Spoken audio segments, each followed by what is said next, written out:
Hi everyone, welcome to our YouTube channel. Today we are going to discuss about microcontrollers. So let's pause the video and think about it 3 seconds and mention the answer in the comment. The name itself we can say that microcontroller. Micro means small, controller means a controlling unit, a device. In our daily life we use microcontrollers. So let's see that. These all are we can use in our daily life. Refrigerator, washing machine, micro oven. What are all these actually? These all are microcontrollers embedded inside. Let us think how these devices will listen that thing what we say. Example refrigerator. It will do cool operations. Whatever the things we kept in the refrigerator. Micro oven. It will make the food items warm. Washing machine. It will keep clean our clothes. Let us think how they will think and how they will perform that the action we are given to them. So let us go.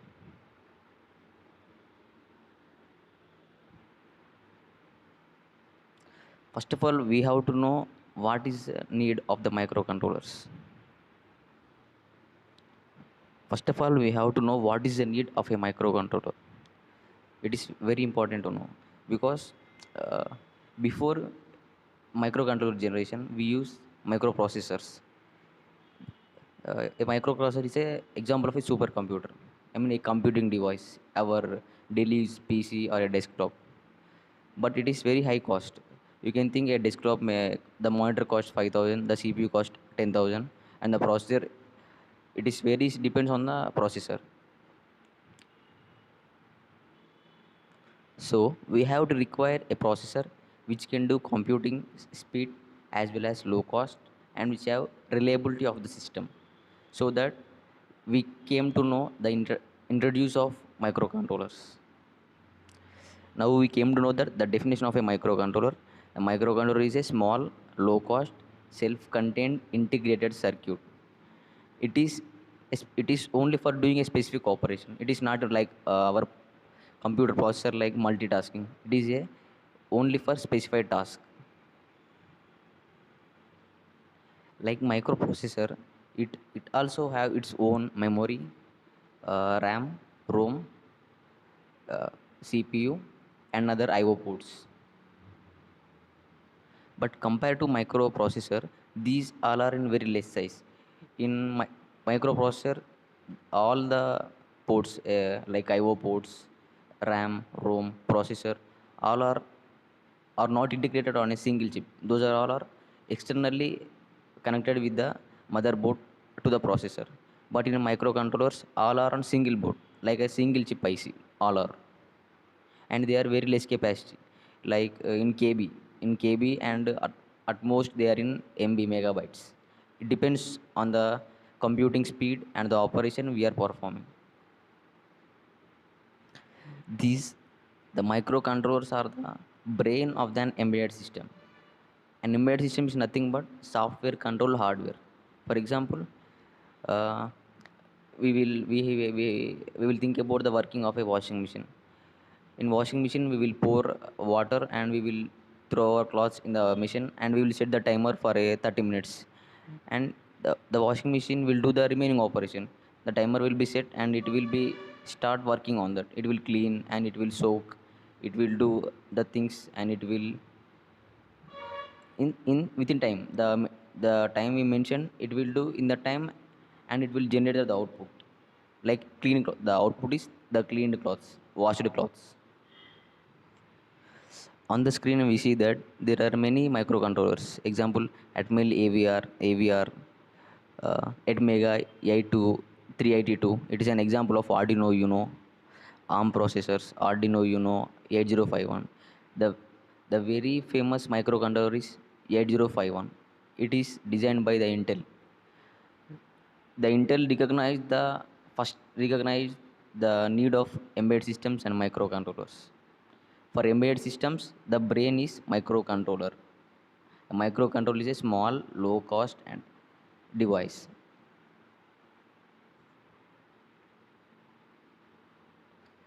Here see an embedded system. Example is the board is Arduino Uno. You can see in this figure there are features: 28 pins AVR microcontroller, flash memory of 32 kilobytes. Because the microcontroller is a small computing device, so it will have only small amount of RAM and ROM. IO pins are 23. 2-bit timers. Timers means which will set the which will give the timing to the internal operations for synchronization. The Arduino Uno is a micro embedded system which consisting a microcontroller 8 mega 3 to 8 microcontroller. So you can conclude that a microcontroller is a brain of embedded systems. You can see that it is a very low cost device. Yeah, the Arduino Uno costs of around 400 rupees, but we can do many operations with the Arduino Uno. We can control a washing machine,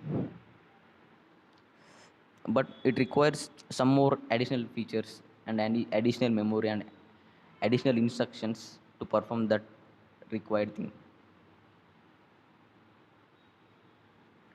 See here the very famous one 8051 microcontroller. Wherever the microcontroller topics come, we have to know the very basic is 8051. In I think it is introduced in 1980s. It is a 40 pin DIP package, dual in line package. Means either side there are equal pins. Like from left side there are 20 pins and right side 20 pins. These 20 pins have every pin has an every specific function and on its own operation.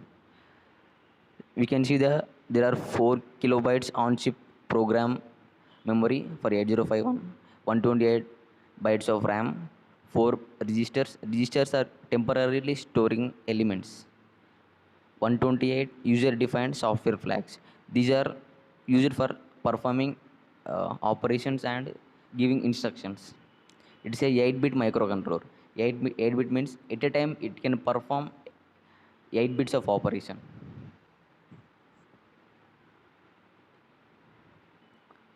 It has 32 general purpose registers, each of 8 bits. 8-bit means it can store 8 bits of data. 8-bit means 1 byte.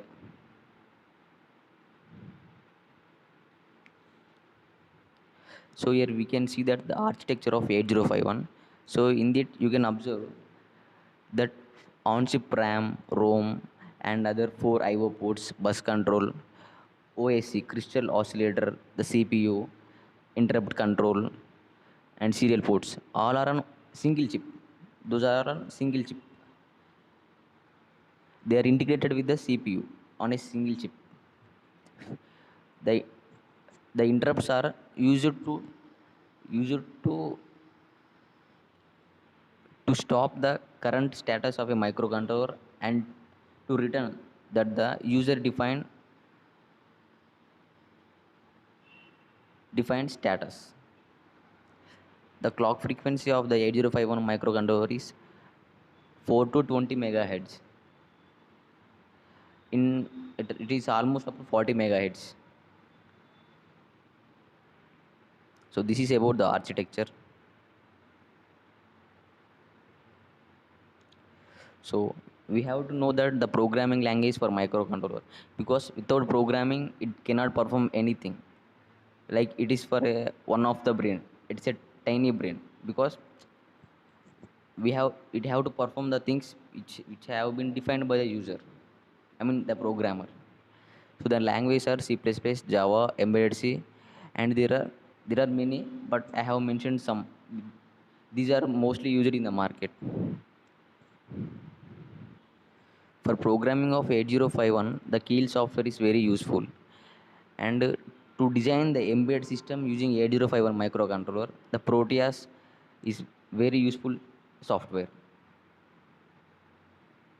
Like 8051 microcontrollers, there are many microcontrollers like STM boards, STM ARM7 microcontrollers, ARM9. Those are all comes under STM32 cube IDE. Those are programmable with this STM32 cube IDE. IDE means integrated development environment. It consists of everything: compiler, linker, and assembler, everything. And the advantage of the microcontroller, it is very, first of all, it is very low cost and efficient, very small in size, and it does not require that much maintenance. At the same time, it can perform tasks, but it will perform at a task at a time at a task. The low time required for performing operation, because of the integration of RAM, ROM, CPU on a single chip, there is very much less distance between all them, so it have high integrity which can perform a task with high speed. And also the size of the system is also reduced.